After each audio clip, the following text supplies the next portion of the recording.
We are a collection of cells that operate according to the laws of nature, just like every other animal. What's a cold harsh fact you've come to realize? Loyalty to your employer means nothing. I learned this lesson really early in my career. Literally the first real job I had out of college. I worked my butt off because I was always told that the harder your work, the better off you'll be. I worked 60-plus hour weeks, on call 24/7, volunteering weekends, etc. Then the 2008 recession hit. I was the first one out of the door. Just walked in one day, boss came by my desk and told me to give up my badge and get out. No goodbye, no apologies, no recognition of the work I'd done for the year I was there. No nothing. The amount of people who think companies are motivated by anything other than money is too high. Why did that company donate to charity? For PR, more money, ahem, DoorDash. Why did that company sack Dan, a loyal employee of 30 years? Money. People do not care how much effort you put into something. They only care about the end result. Along those lines, one of my university calculus professors had a large section of the final exam where you only got points for the right answer and no partial credit for any of your work on the problem. When he announced that in the class, many students groaned and said it was unfair. He answered them with, "If you design a bridge and it falls down, you don't get partial credit for your work." It made me think, and I am glad he did that because I took it to heart way back then at the start of my career. Every system in society is a scam. The stock market, the housing market, monetary policy, government itself. It's all a tied together loop that's designed to take from the weak and stupid, to protect and enrich the greedy. They pretend there is some value and reason for things to be the way they are, but it's just throwing mud in the water. You could have a city-by-city rejuvenation plan to fix every problem you face using the system as is, with little impact on the system itself. But instead you are put through the meat grinder and suppressed. All because the people at the top want it that way. We aren't in it together. The only person you can depend on is you. Friends that you thought you'd have forever will move away and lose touch, and, not to be morbid, people close to you will pass away. With this in mind, you have to do what is best for you. Don't let your caring for these people hold you back, because one day you'll realize they're gone and that you never got to do the things you wanted to do. I've been learning that the hard way. Seemingly unshakable friendships ended abruptly. Society cares more about how something makes them feel instead of the facts of the situation. Very few people actually care about the truth. Everyone will claim they do, but challenge a belief they are emotionally attached to, and most of them will fight you to the end, sometimes literally, sometimes their own, rather than accept a fact they don't like. Our politicians are not here to represent us. They're here to represent their interests. If that means screwing over the working class, who cares? They're going to get re-elected every time, because the people don't know they're being effed over. They're being told I would have done X, but the other side won't let me. Some senator born in the 40s should not be deciding what's best for the younger generation. These people should have retired decades ago. But nobody gets it. That I'm just mediocre, at best. Sadly, mediocrity has such negative connotations. How about average? Watching sports, movies, news, etc. makes us compare ourselves to others, and we always come out on the losing end. I consider myself average, although there are some things I can do that I find pretty cool. I do most maintenance and repairs on my own car and home, which saves me thousands. I make a modest living, can cook some awesome food, have friends and family who I help when I can and they help me. I've met some people who are exceptional in their field. So exceptional that they become rich and have a high position. But their car breaks down and they can't even start to figure out it was just a corroded battery cable. They eat out or microwave some stuff because they never learned to cook. They have a nervous breakdown because they became so insulated from the real world that they had no friends to have healthy talks with.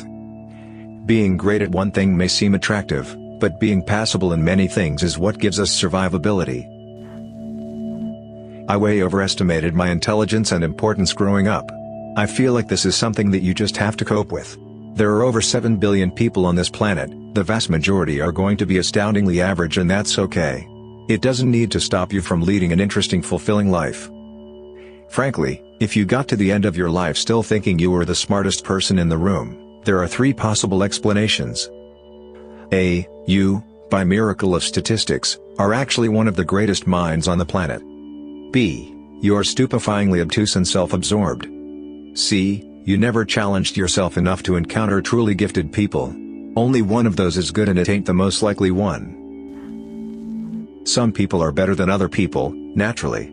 This isn't based on gender, economic circumstance or anything like that. But some people are just born smarter, better looking, more athletic. All humans aren't equal in terms of their potential and aptness, even if they should be treated equally legally, socially or morally. It's totally fine to struggle with self-acceptance, because a lot of it is solely based on your perspective. Learning about the different valuable forms of expression and aesthetic can help you create self-definition that isn't reliant on preconceptions, but comes from how you choose to view yourself. No one cares. And this is a good thing. It makes it far easier to just do whatever the hell makes you happy. To pursue what you think is right and what is most true to your character, and disregard what anyone else has to say. This is easier said than done, but achieving such a state, even temporarily, makes all the preceding BS worth it. Also, when you do find people that actually do, genuinely care, it makes you so much more grateful for what you've found, because you recognize how rare and precious it is. It means you can do whatever you want within the frames society have set, which might depend on where you are. Avoid the attention of the justice system. Avoid debating, arguing, conflicts unless it's needed to get what you want. Avoid dependence of fame, recognition and drugs. Focus on wealth and independence. My obesity is my own fault. And that's the case for most obese people. The coolest part of obesity as opposed to a lot of these other harsh facts is that you can fix it. Recognizing it's an issue is the first step. You'd be surprised how many people don't even get to that point. One needs to take responsibility to fix it if they so choose. Obesity can and does come about from many issues. No one chooses their genetics, how they were raised, etc. Eating disorders or mental illness.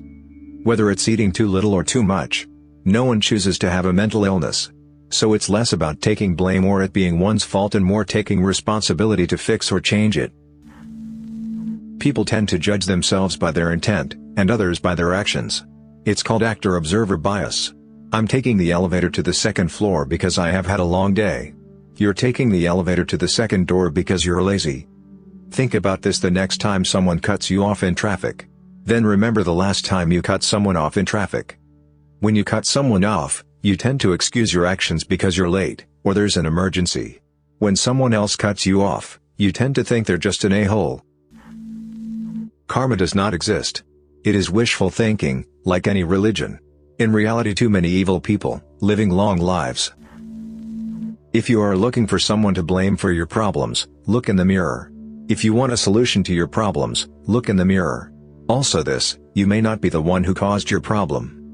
But more often than not, you will be the one having to solve it, so learn how to get creative and stop whining. You are your biggest cheerleader, and the best person you can trust. I just learned that my best friend of 6 years, who I trusted with anything for a long time, was manipulating me and spreading rumors behind my back for nearly a year. She is the reason some of my other friends don't talk to me anymore. I'm in high school, so I thought these people would be like those people my parents talk about. The people they've been friends with since they were 14 or 15 or 16 and never fell out of touch with. C'est la vie, I guess. We spend most of our lives working and doing work for companies that don't care about us. With that, we chase money all our lives and don't take a step back to just soak up the fact that we are just specks of dust in the quadrillions of galaxies around us. We are a rare moment in the cosmic perspective and we choose to fight and bicker over political nonsense over Facebook. I used to believe there was some redeeming quality to every person. Then I dated, married, had children with, and divorced a person who most likely has NPD, according to our marriage counselor at the time. So my cold hard fact is that there are people out there who play by a different set of rules which are purely selfish, and they get away with it most of the time. Adored for it, in fact. Humans aren't special creatures in the animal world. We may be the most intelligent, but nothing beyond that. Specifically, we don't have spirits or some essence of ourselves that somehow exists beyond the physical realm any more than squirrels do. We are a collection of cells that operate according to the laws of nature, just like every other animal. The world as a whole would fare better if humans embraced this fact and quit pretending that we somehow are able to operate outside of physical constraints, particularly, beyond death. The world runs on nepotism. Growing up we were all taught that corruption is rare, and if we simply do our best we will be rewarded with good jobs, opportunities, etc. That was always a lie. You can be a very talented worker, but you will still lose the job offer or promotion to the guy that knows the owner. That's just life. Corruption is always going to exist. But the least the world could do is acknowledge that fact. Really wish they would have taught us as much when we were kids so we would have known how the game is played. Pretty stupid that they intentionally teach kids the opposite of how the world works. Life is meaningless and there is no escape. It is just a chemical accident that wants to repeat itself. Everything in the universe wants to use the least amount of energy as possible, but life doesn't work that way. It just goes against this law. It moves. After a period of time, everything will be consumed by black holes. Every light will be trapped, every stone will be dust, and nothing will be left of us, and there is no way of changing that fate. Also, there probably won't be anything like an afterlife, since every experience, memory, emotion and knowledge is just a chemical code in your neurons which make your mind and thoughts and everything in this empty husk. I mean, I'd love to know about an afterlife, but I don't think there ever was or will be something like a higher, spiritual thing in us. Have fun knowing that everything what you do will be gone after some time. After we hired some disabled people to do simple stuff around the yard, Marina, I realized that society doesn't care one bit about the disabled. These people could barely work, they couldn't always do the job asked of them, even if it was very simple. Some days they are half-decent workers and other days they should be at home. I realized that they probably shouldn't be working at all. However, the Ontario government, Canada, doesn't give them enough to survive, so they are forced to do things they shouldn't be doing. I really hope this Conservative government gets voted out next round.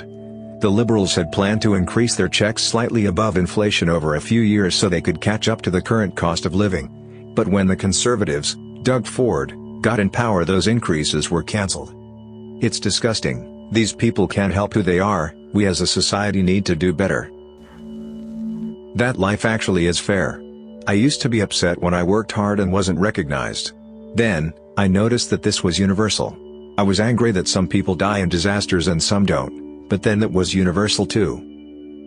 I was angry about all those things until I really thought about it and was immediately reminded of Neil Gaiman's Sandman series, specifically death. You lived what everyone gets, Bernie, you got a lifetime. Life is fair, but fair in the way a volcanic eruption or epidemic is fair, and certainly not in the way we want.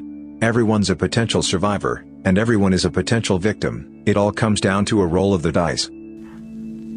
I will never be an adult because I don't think adult exists.